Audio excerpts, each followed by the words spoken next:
पगार 800 दरहम है। बोला लेकिन हमारा मुश्किल नहीं है, 800 दरहम अच्छा है। बोला लेकिन एक छोटा गलती से थोड़ा से हम सफाई नहीं, क्यों ये कंपनी क्लीनर कंपनी लोग बहुत हरामी लोग हैं, ऊपर से नहीं डरते हो, अल्लाह थोड़ा सा रहम करो ये गरीब लोग के ऊपर। दोस्तों यूएई के सारे कंपनी को गवर्नमेंट ने क्लियरली अपडेट जारी करके बता दिया है कि अगर आप सैलरी नहीं बढ़ा सकते हो तो आपको दुबई में रहने का कोई हक नहीं है। पहली बार इतना स्ट्रॉन्ग डिसीजन लिया गया है। बहुत इंपॉर्टेंट खबर आपके साथ शेयर करने वाला हूं, इस वीडियो को बिल्कुल मिस नहीं करना, क्योंकि जैसे इन्फॉर्मेशन मुझे मिला मैं सोचा आप लोग के साथ ये वीडियो जरूर शेयर कर देने चाहिए। 3 इंपॉर्टेंट अपडेट है, तीनों अपडेट के ऊपर आपसे बात करने वाला हूं। 2-3 मिनट का वीडियो है, पूरा वॉच करें ताकि आपको पूरी जानकारी मिले। और चैनल पर नए हो तो चैनल को सब्सक्राइब जरूर कर ले। अगर इस तरह का अपडेट चाहिए, यूएई से रिलेटेड कोई भी न्यूज आता है, कोई भी खबर आता है, तो सबसे पहले मैं अपने चैनल पर आपको बताते रहता हूं, खबर देते रहता हूं, ताकि आपको भी कानून के बारे में जो भी नया अपडेट नया खबर आए आपको सबसे पहले मालूम चले।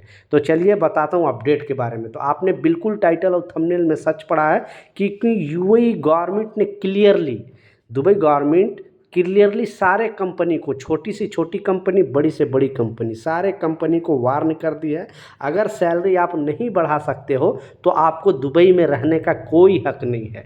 दुबई से आप अपने कंपनी अदर कंट्री कहीं भी लेके जा सकते हो, और नहीं तो बहुत भारी जुर्माना लगाया जा सकता है। तो इस अपडेट के ऊपर आपसे बात करने वाला हूं। उससे पहले 2 इंपॉर्टेंट अपडेट है, वो भी आपको बताता चलूं, और सारे कामगारों के लिए सुनना बेहद ज़रूरी है, नहीं तो आज न कल इसकी ज़रूरत आपको पड़ेगी ही पड़ेगी।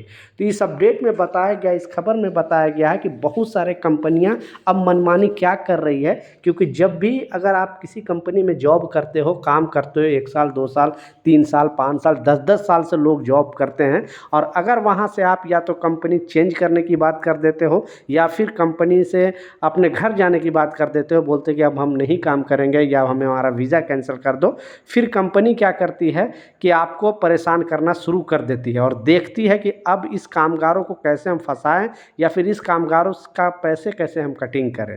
तो इस अपडेट में बताया गया, क्योंकि ऐसे बहुत सारे मामले आ रहे हैं कि जब यहाँ से एक कंपनी से हिसाब किताब की बारी जब आती है तो फिर ये लोग आपके साथ कलाकारी करना स्टार्ट कर देते हैं। स्टार्ट कैसे करते हैं कि आपको जो है कोई भी अगर मान लीजिए सामान वगैरह का आपने नुकसान कभी पहुंचाया होगा कोई भी काम वगैरह करने में, या फिर जो भी टूल्स वगैरह दिया जाता है, तो फिर जाने के टाइम आपको सारा टूल्स, सारा जो भी सामान है वो कंपनी के अंडर में करना होता है।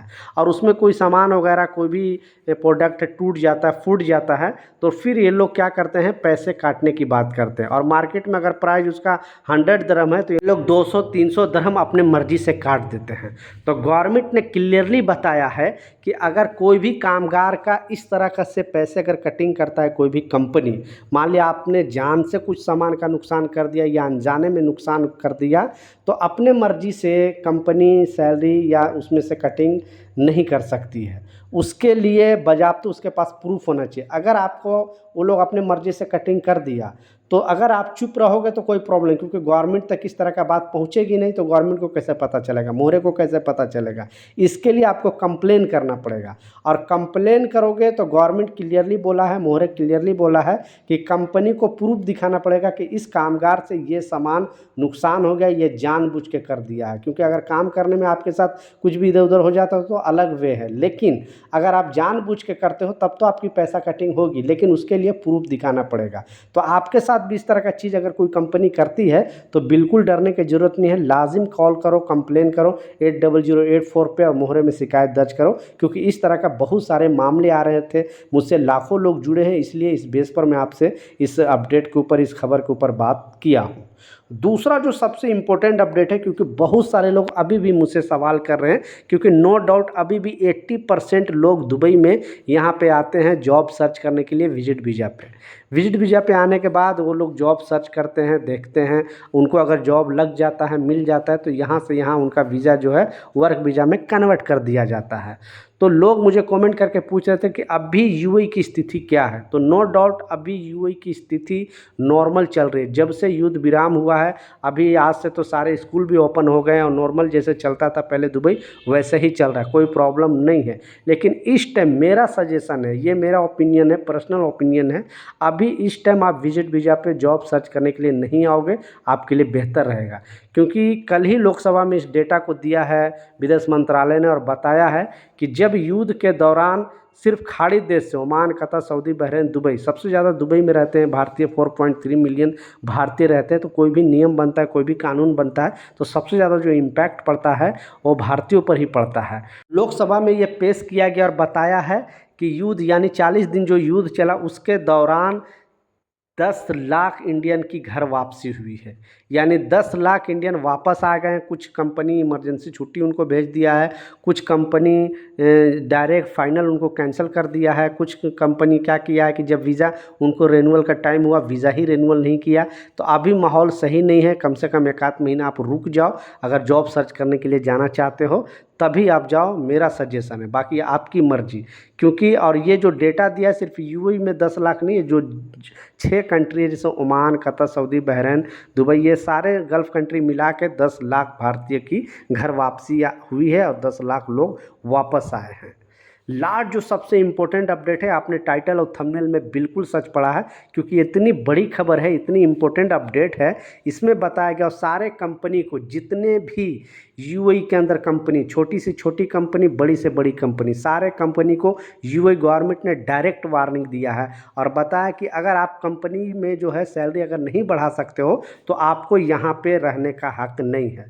कहने का मतलब है, जैसा आपको मालूम है कि थोड़ा दिन पहले भी आपको न्यूज़ में बताया था कि गवर्नमेंट ने एक लॉ लाया था, एक कानून लाया था और बताया था कि जिस कंपनी में 50 वर्कर से ज़्यादा है उसमें 2% अरबी को जॉब देना कंपलसरी है और सबको देना ही देना है। जो कंपनी नहीं देगी वो कंपनी पर या तो ब्लैक लिस्ट कर दिया जाएगा, नहीं तो उनको भारी जुर्माना लगाया जाएगा। और बेसिकली ये कानून है गवर्नमेंट को, तो उसे पालन करना हर कंपनी की जिम्मेवारी है, रिस्पॉन्सिबिलिटी है। तो इस अपडेट में बताया गया है कि कोई अगर मान लिया उसी टाइम जब जॉब पे रख रहे थे तो किसी अरबी को कि 3000 दिरहम पे रख लिया था, कोई 5000 दिरहम पे रख लिया था, कोई 4000 दिरहम पे रख लिया था।